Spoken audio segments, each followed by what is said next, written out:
Bonjour Monsieur Million, merci d'avoir répondu favorablement à notre invitation. Dans le Bonsoir. cadre, bonsoir.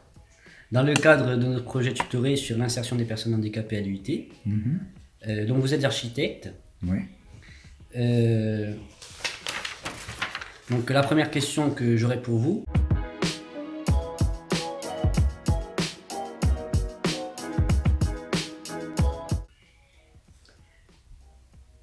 D'abord, la première des choses, le problème du handicap dans le bâtiment, d'une manière générale, n'est pas géré simplement par l'architecte.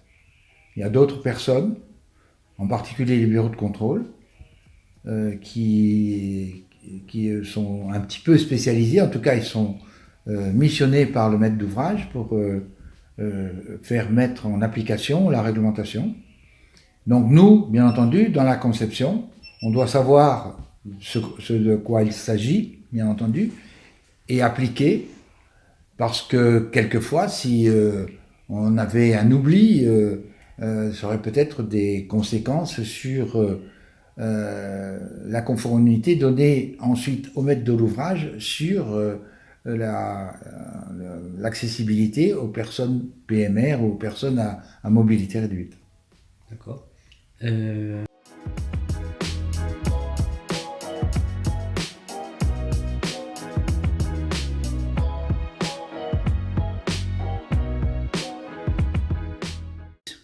Pas forcément. Voilà, déjà, et je pense que le travail que vous avez fait montre que vous avez bien compris que le fait de ne pas donner la possibilité aux personnes à mobilité réduite, donc les personnes à mobilité réduite ne sont pas que les personnes en fauteuil roulant, mais bien entendu il s'agit des gens qui ont des problèmes auditifs, des problèmes visuels, et donc tout ça, ce sont des gens qui nécessitent une adaptation du bâtiment à leur handicap.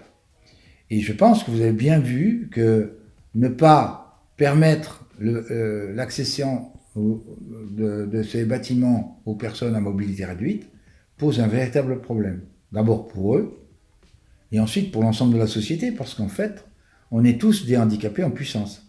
Un jour, on le souhaite à personne, mais enfin un jour, ça peut arriver qu'un accident de ski ou quelque chose, on soit obligé d'aller à l'IUT en fauteuil roulant ou avec des béquilles, ou voilà. Et ça donc, les bâtiments doivent être ouverts à tout le monde. D'ailleurs, la loi s'appelle l'égalité des chances. Oui, donc c'est-à-dire que le souci, c'est pas tellement le handicap en lui-même, c'est le handicap par rapport à la vie en société. C'est ça. C'est l'inégalité par rapport C'est aux autres ça. personnes. C'est complètement ça. C'est tout à fait. C'est le handicapé ne doit pas être une personne à part. Elle doit faire partie intégrante de la société et donc elle doit pouvoir accéder partout où peuvent accéder les personnes valides.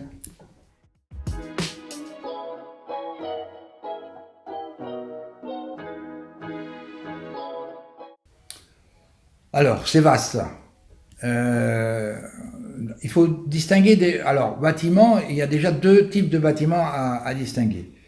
On a les bâtiments d'habitation et on a ce qu'on appelle les ERP, c'est-à-dire les établissements recevant du public, qui peuvent être le simple type magasin qu'il y a en l'université, par exemple. L'université, l'hôpital, l'hôtel, les écoles, donc l'université en est une, mais enfin, même les crèches, tout ça, ce sont des... Partout où le public, les musées, tout ça, partout où le public a un accès, donc c'est un petit peu, c'est particulier. Donc, bâtiment d'habitation et bâtiment recevant du public. Alors, en fait, les normes, elles sont faites pour que, ce qu'on disait tout à l'heure, les handicapés puissent avoir un accès facile. Donc, pour que ça soit un petit peu normalisé, là, on a établi des règles. des règles. Et d'ailleurs, dans la loi sur l'égalité des chances donc, de février 2005, vous avez donc des dispositions générales. Et puis, pour chaque type de bâtiment, vous avez des annexes, 1, 2, 3, 4, 5, à l'intérieur duquel vous allez trouver un certain nombre de croquis pour vous expliquer comment on applique la règle, etc. Tout ça, c'est pour que le handicapé soit, ces règles étant faites partout de la même manière, le handicapé puisse se reconnaître. C'est un petit peu une espèce de langue, de langage qu'on donne sur le handicap pour que ça soit inscrit comme ça dans tous les bâtiments. Et comme ça, le handicapé, il sait qu'à 40 cm, lorsqu'il sent une différence de revêtement de sol, qu'on appelle une bande podotactile, qu'il va y avoir un escalier. Dans l'escalier, oui. Voilà, c'est en exemple. Voilà. Donc ça, c'est pour les personnes. Par exemple, on va faire aussi, on va faire en sorte que à l'entrée d'un immeuble, comment dirais-je, l'interphone que vous avez pour communiquer avec quelqu'un qui se trouve à l'intérieur de l'immeuble soit positionné entre une hauteur minimale et une hauteur maximale pour qu'une personne en fauteuil roulant puisse l'utiliser facilement. On demande aussi que les poignées de porte soient posées à une certaine hauteur, qu'elles soient aussi posées à une certaine distance des murs, pour que tout ça facilite la chose, enfin le contact et la prise en main par le handicapé.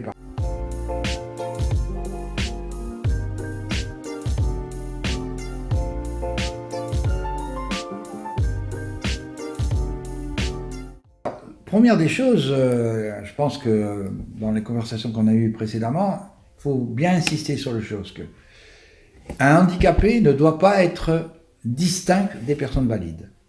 Donc, il a le droit de rentrer dans un bâtiment d'une manière similaire, au moins, par la même porte d'entrée que les personnes valides.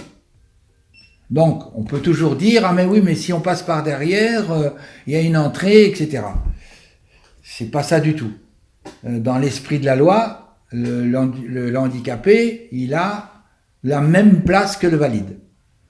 Bon, il ne peut pas franchir, par exemple, s'il est en fauteuil, ou s'il a des béquilles, ou s'il a un truc comme ça, il ne peut pas franchir un escalier comme un valide. Donc, à la place de l'escalier, on va lui faire une rampe qui lui permettra de monter doucement, soit avec des béquilles, soit avec un fauteuil roulant.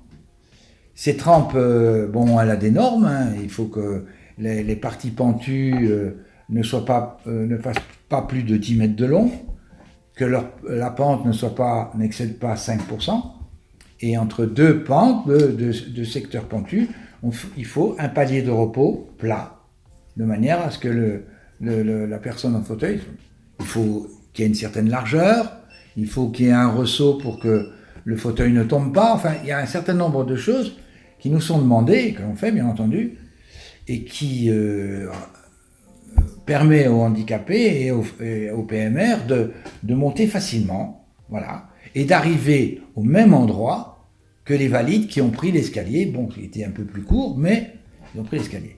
Si la différence de niveau est trop importante, par moment, on met des montes handicapés, j'aime pas le terme, c'est en fait un ascenseur de plein air. À un moment donné, il a été supprimé, il va peut-être être remis. C'est donc une plateforme sécurisée qui permet de passer du niveau bas au niveau d'entrée, avec en général une entrée d'un côté et une sortie de l'autre. C'est quelque chose qui peut se mettre à l'extérieur, qui ne craint pas l'eau, etc. Et qui permet aux personnes en fauteuil roulant, par exemple, de se mouvoir. Parce que le principe, c'est que ces gens-là puissent se mouvoir tout seuls, sans aide.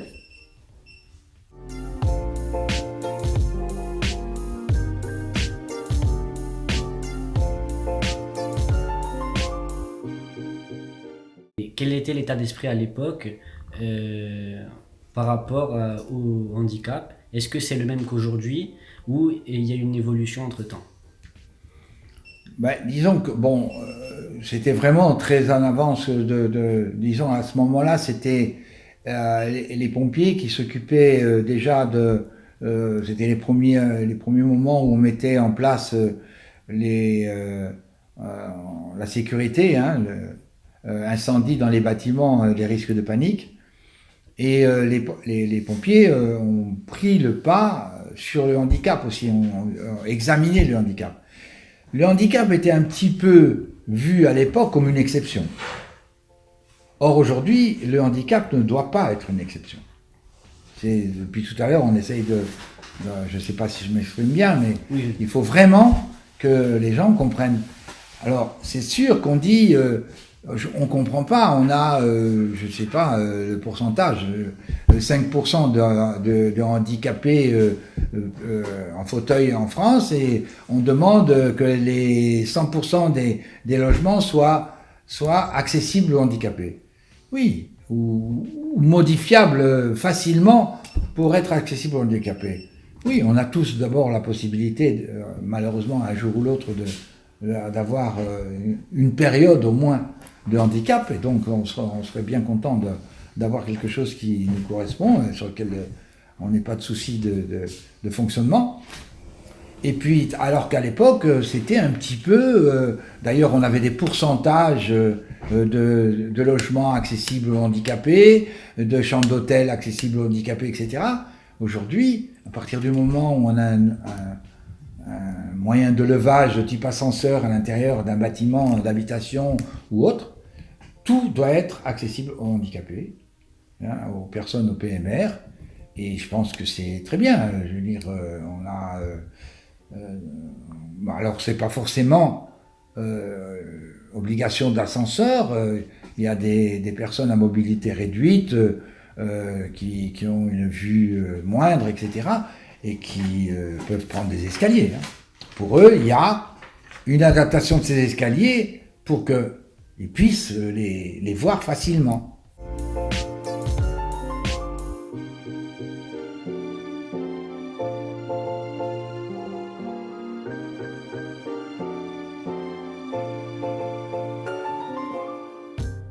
Ben là aussi, c'est un peu... Alors, on parlait tout à l'heure de budget et aussi d'incidence physique pour... il y a des contraintes au niveau de l'handicap, en particulier toutes les cheminements podotactiles, que l'on trouve pour accéder à différentes salles, etc., dans les grands bâtiments et tout, qui évidemment, par rapport à un joli parquet, etc., il faut qu'ils soient différenciés, qu'ils aient une certaine épaisseur, etc. Mais je pense que le jeu en vaut la chandelle, quoi. C'est pas... Bon, maintenant, c'est sûr que ça demande un investissement. Il faut savoir quand même que dans les bâtiments d'habitation, les surlargeurs de couloirs, ce qu'on appelle le cercle des 1,50 m, c'est-à-dire la rotation d'un fauteuil roulant à l'intérieur des salles de bain ou des WC. Bon, après, il y a des possibilités de déroger légèrement à la règle, mais tout ça, ça donne ce cercle de rotation du fauteuil roulant. On le trouve aussi dans toutes les pièces. Il doit y avoir une chambre accessible aux handicapés, avec d'un côté, entre le mur et le lit, on doit avoir au minimum 1,50 m. La cuisine, c'est pareil. Il faut que le handicapé puisse rentrer dans la cuisine et utiliser la cuisine. Je veux dire, donc ça fait effectivement, ça oblige à donner certaines largeurs minimales. Les chambres sont un peu plus grandes qu'on les faisait avant. C'est pas plus mal, mais c'est sûr que ça, à la fin, ça fait une note un peu plus élevée au prix de l'appartement compté au mètre carré, quoi, c'est sûr. Pareil un petit peu dans les circulations. On a les mêmes normes de largeur, etc., de distance de la porte par rapport au mur. Enfin, il y a un certain nombre de choses comme ça.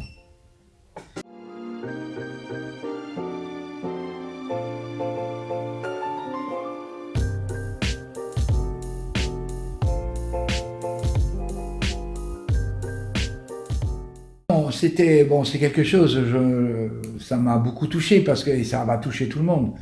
Parce que, c'était à la suite de la catastrophe de Furiani, le Lions Club de France, pas que les Lions Club de Corse, le Club de tous les, nous avait envoyé au Lions Club Corse des dons pour essayer d'aider les gens victimes de cette catastrophe. Et puis à la fin, il nous restait de l'argent, et le gouverneur de l'époque du Lions Club, Lions Club international français, qui était une femme, la première femme au monde qui était gouverneur, qui s'appelait Louise Colombani, m'a appelé et m'a dit, écoute, moi je verrais bien qu'est-ce qu'on peut faire pour le handicap à l'intérieur, au niveau des jeunes, parce qu'elle pensait aux jeunes. Et donc on a fait, elle et moi je l'ai dessiné, elle l'a financé par les dons qu'on nous avait fait, et on a fait le premier ascenseur. Je pense que c'était la fac parce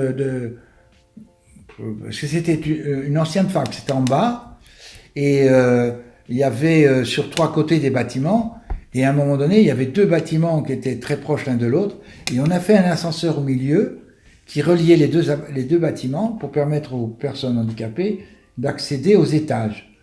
Cet ascenseur existe toujours, et il a d'ailleurs une petite plaque don du Lions Club dessus.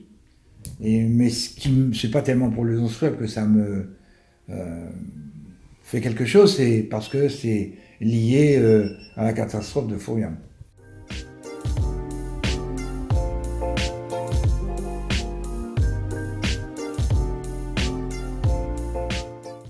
Est-ce que vous pensez qu'on arrivera un jour à avoir la totalité des bâtiments aux normes handicapées? C'est un peu utopique peut-être. Non, c'est pas utopique. Disons qu'il y a dans tout ce qui est neuf, il y a une commission qui regarde les permis de construire, qui donne son avis. À l'intérieur de cette commission, à laquelle j'ai fait partie à un moment donné, il y a des personnes en fauteuil, des handicapés, des représentants des personnes handicapées, etc. C'est bien fait. Je pense que les choses sont ouvertes. Souvent, les architectes sont convoqués pour leur demander des choses ou leur dire faites plutôt ça que ça, etc. Non, ça se passe très bien. Il y a des contrôles qui se font après pour les bâtiments neufs. Maintenant, les bâtiments existants, et vous pouvez bien vous rendre compte que les fouilles archéologiques, par exemple, nos ancêtres très anciens avaient pas de notion du handicap, en tout cas, et donc les marches qu'on gravit pour visiter des sites préhistoriques ou des trucs comme ça sont très difficiles à assurer, déjà au niveau de la sécurité, au niveau handicapé, alors je n'en parle pas, sans détériorer le site. Donc il y a un moment donné, il ne faut pas aller trop loin. Il y a beaucoup de bâtiments, les églises maintenant elles sont toutes accessibles pratiquement, mais il y a des bâtiments comme des musées, etc., qui ne sont toujours pas accessibles. L'État, qui a promulgué la loi, qui a fait tout ça, est un peu en retard. Et on demande beaucoup aux communes, aux différentes communes, mais l'État est un peu en retard. Il n'y a qu'à voir les routes, les trottoirs, les machins. Non. Il faudrait commencer par là. Je pense qu'on peut finir là-dessus. Monsieur Millon, merci beaucoup pour cette entrevue et d'avoir répondu à nos questions. Pas trop. C'est vraiment un plaisir. Et puis, c'est surtout un plaisir de voir que d'autres personnes s'occupent de ça et que c'est comme ça qu'on va faire en sorte que tout le monde va prendre le réflexe de voir les autres. Pensez une chose, et peut-être dans ce que vous allez dire, la première des choses, c'est le regard que les gens ont actuellement sur le handicap. Les gens ne sont pas habitués à regarder un handicapé. Ils ont du mal à le regarder. Le jour où ils le regarderont comme ils vous regardent, ou comme on se regarde tous les deux, je pense qu'on aura gagné.